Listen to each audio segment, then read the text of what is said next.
Meus queridos irmãos, a paz do Senhor Jesus, então permaneça firme nessa paz, porque a tua vitória ela está garantida lá no céu e ninguém toma. Tenha certeza disso. Hoje o nosso assunto será a primeira epístola de Paulo aos Tessalonicenses. Está aqui a Santa Bíblia. Paulo escreveu 2 epístolas para os irmãos que moravam em Tessalônica, na Grécia. Vou tomar como base o capítulo 9 do livro de Atos dos Apóstolos, apenas o versículo 15. Aquela fala do Senhor para Ananias quando ele iria se dirigir a Paulo. O Senhor diz assim: disse-lhe, porém, o Senhor: vai, porque este é para mim um vaso escolhido para levar o meu nome diante dos gentios e dos reis e dos filhos de Israel. Maravilha, não é? É assim que o Senhor faz. Ele não deixa as coisas obscuras quando ele tem um negócio com a pessoa. Na Bíblia tem uma cadeia mesmo de recomendações para que o evangelho ele fosse priorizado para os judeus. E os irmãos assim fizeram, Paulo e os demais. Esta sequência que eu acabei de ler, que apresenta a seguinte ordem: os gentios, que são as outras nações, reis, que são pessoas eminentes, e os filhos de Israel, que são os compatriotas do apóstolo. Por isso, Paulo ele é chamado de apóstolo dos gentios. A ele foi dada, meu irmão, por Deus, esta comissão especial devido ao seu lastro de vida ser vasto, né? Ele tinha um zelo tremendo e também uma aplicação em tudo aquilo que fazia, né? Uma erudição, uma oratória tremenda, um preparo acadêmico, uma cultura também das maiores mesmo, e também essa questão da cultura poliglota, né? Ele falava o hebraico, né, que era a sua língua de origem, falava o latim, que era a língua oficial dos romanos, falava o aramaico, que era a língua corrente da época, e o grego koiné, o grego alexandrino, que era o grego comercial que toda a terra utilizava. Deus tinha um propósito de levar o evangelho aos gentios e estavam espalhados por toda a terra. Sem contar os dialetos que Paulo falava. Como se deu, meu irmão, então, a fundação da igreja de Tessalônica? Eu vou pegar do comecinho, da raiz. Na segunda viagem missionária, Paulo fez 3, ele estava em Troade e teve uma visão à noite, onde um homem dizia para ele assim: passa para a Macedônia e nos ajuda. Paulo entendeu então ser o momento exato de iniciar a propagação do evangelho entre os gentios. Assim, ele junto com os que estavam já naquela equipe, Silas, né? Possivelmente já Lucas, que escreveu esse texto que eu li no início. Então eles venceram o pequeno braço de mar em 2 etapas, de Troade para Samotrácia e de Samotrácia para Neápolis. Aportaram em Neápolis e dali seguiram para Filipos, que era a primeira cidade da Macedônia, no caso a Europa daquela época, consideremos assim. Nessa altura já estava na equipe, eu pulei a etapa da conversão de Timóteo, mas Timóteo já se agregou à equipe, estava Paulo, Silas, Lucas e Timóteo, imagina aí o time, né? Então, eles chegando em Filipos, aí procuraram um lugar tranquilo para orar, encontraram um rio, o nome do rio é o rio Gangites, e ali foi batizada, após uma explanação de Paulo, uma mulher que ela já era temente ao Senhor, a irmã Lídia. Então ela foi batizada e eles permaneceram por um tempo em Filipos. Ali Paulo fez uma libertação maravilhosa de uma jovem que era adivinhadora, foi preso por conta de uma confusão. Os donos daquela escrava ficaram chateados porque o lucro financeiro caiu, né, devido à menina parar de operar nessa área. E ali ele foi preso e aquele episódio do carcereiro, onde foi salva a família do carcereiro e o carcereiro e toda a sua família. Nascia então ali a igreja de Filipos. Então nascia a igreja na Europa. Saíram de Filipos, passaram por Anfípolis, por Apolônia e chegaram em Tessalônica, que é o nosso assunto, que é aproximadamente 160 quilômetros, Filipos para Tessalônica. Agora uma nota, antes do nome da cidade ser chamada Tessalônica, ela era chamada de Termas, devido às águas quentes que havia lá. E o nome Tessalônica ele foi dado por Cassandro.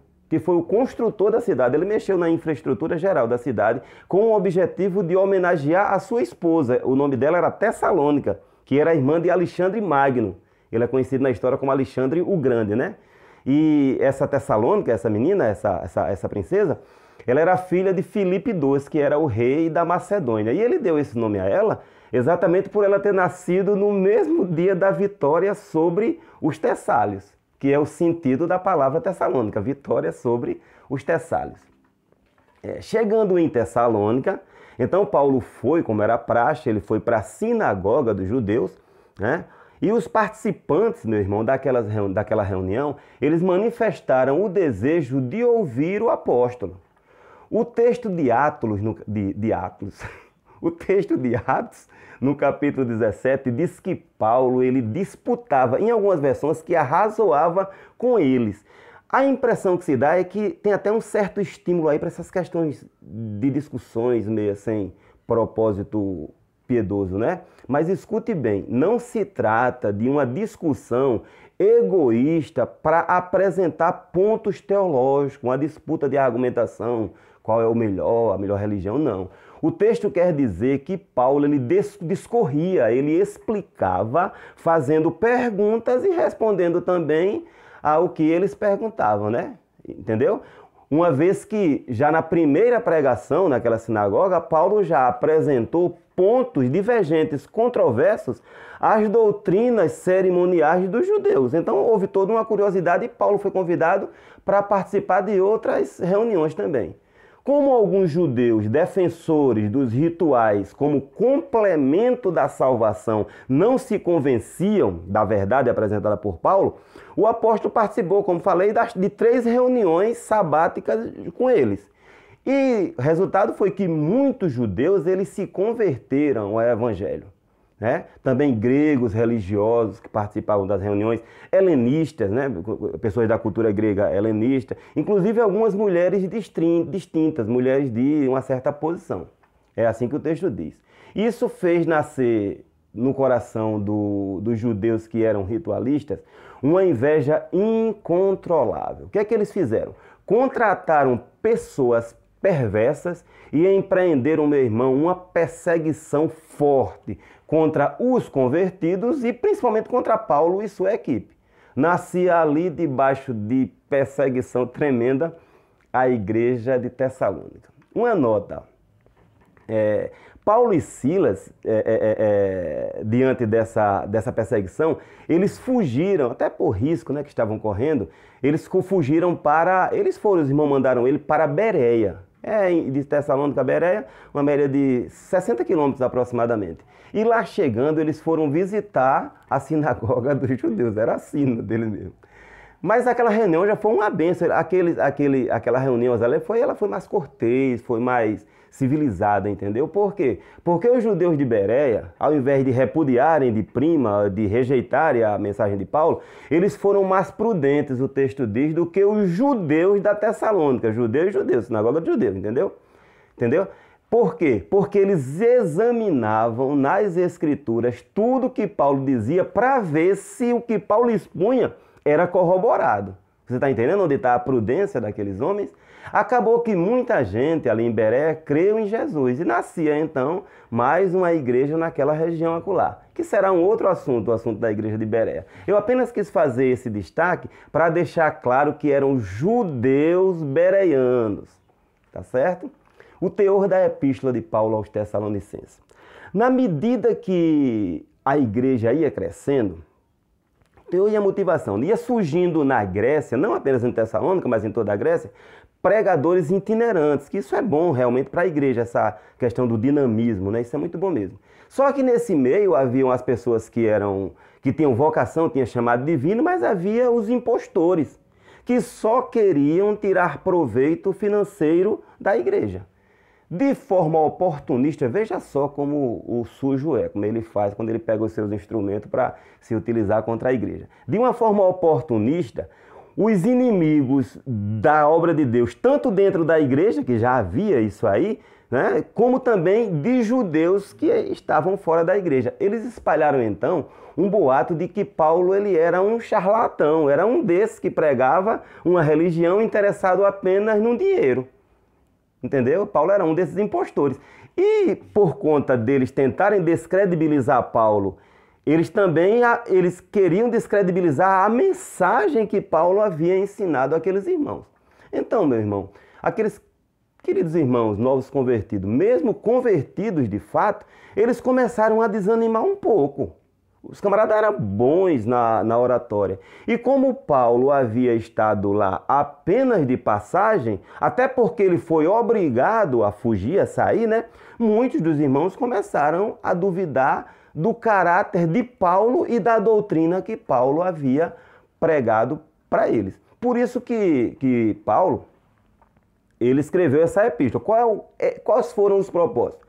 Assegurar para aqueles irmãos tessalonicenses que o seu amor e interesse era por eles e permanecia inabalável, não pelo que eles tinham, mas por eles exatamente. Paulo também quis estimular a eles a se manterem firmes na continuidade da obra, da propagação do Evangelho, até porque a mensagem pregada por Paulo não era exatamente dele, é a mensagem de Deus. Também Paulo quis deixar bem claro, lembrando para aqueles irmãos, até como uma forma de convencer mesmo, que o evangelho pregado por ele não foi somente de palavras, ele diz assim, persuasivas, ou palavras bonitas, cheias de floreio, entendeu? Paulo era bom, ele era um camarada preparado academicamente, mas sobretudo a mensagem ela era embasada pelo poder do Espírito Santo e que eles viram. E como o que mais mexia com aqueles irmãos, deixavam eles mais vacilantes, era quanto à volta de Jesus, entendeu? Aí Paulo ele fez o quê? Ele destacou esse tema em cada recorte textual, a gente chama perícope textual, em cada perícope, em cada recorte, perícope macro, não aquelas miúdas, né? Ele arremata com a volta de Jesus e faz uma referência a esta volta relacionando a um aspecto prático da vida cristã. Você pode observar, né? A Bíblia não tinha sido ainda dividida em capítulos e versículos, mas os conjuntos o enredo de cada peça argumentativa e consoladora e esclarecedora de Paulo é exatamente nessa linha. Já no século XIII, acho que 1250, né, quando se iniciou essa questão da divisão da Bíblia em capítulos e versículos, iniciou primeiro por capítulo. Os organizadores, então, eles fecharam cada capítulo da primeira carta aos Tessalonicenses com esta referência à vinda de Jesus que Paulo fez e o aspecto prático mencionado por ele naquela ocasião. Deixa eu jogar aqui um tiquinho aqui o rosto, que o sol está grande, eu fechei tudo. Só que na construção, na elaboração da carta, Paulo ele deixou para o final esse trunfo da volta de Jesus, que é exatamente o esclarecimento de como se daria essa volta. Pelo menos nessa etapa que ele menciona aqui, no capítulo 4, versículo 13 até o 18. Né? Paulo deixou isso para o final por quê? Porque esta palavra é uma palavra de consolação e de esclarecimento. Porque os inimigos eles estavam batendo muito forte e querendo transformar o que era uma consolação, no caso a morte, o encontro com Cristo, transformar isso em pavor, entendeu? Então Paulo escreveu no capítulo 4, no versículo 13 até o 18, ele inicia dizendo que não queria que os seus irmãos, veja que ele usa um termo de vínculo afetivo, irmãos salvos por Cristo como ele. Paulo não queria que eles fossem ou ficassem, permanecessem ignorantes acerca dos que já dormiam. Dormir, nesse texto que Paulo menciona, é morrer, claro. Ele usa um eufemismo, uma figura de linguagem para suavizar a sua fala. Ele declara também que o seu desejo era de que aqueles irmãos não ficassem entristecidos como os demais que não têm esperança na vida eterna. Muitos confiam, mas não confiam de forma substancial. Não tem aquela certeza, como no caso o Espírito Santo coloca no nosso coração e a Bíblia confirma, né? Essa certeza da vida eterna a partir do pecado perdoado por Cristo. Ora, a esperança de viver, meu irmão, eternamente com o Senhor e descansar por fim das lutas da vida, não é a motivação, mas ela é animadora e uma esperança, isso é. É um fator encorajador e Paulo não queria que isso fosse roubado daqueles irmãos. Como uma das confusões dos impostores era que não haveria ressurreição, Paulo argumentou de uma forma utilizando um raciocínio fechado lógico. Ele diz assim: porque se cremos que Jesus morreu e ressuscitou, assim também os que já dormem em Jesus, que em Jesus dormem, Deus os tornará a trazer com ele, ou seja, ressuscitarão também. Paulo, então, ele vai assim se embrenhando, se aprofundando no tema, e ele afirma que esta palavra, o que ele está falando e vai falar, é uma revelação feita por Jesus àqueles que conviveram com ele e também ao próprio Paulo. Em outras palavras, em outras passagens, ele diz assim, como que um abortivo, né? Ele usa esse termo.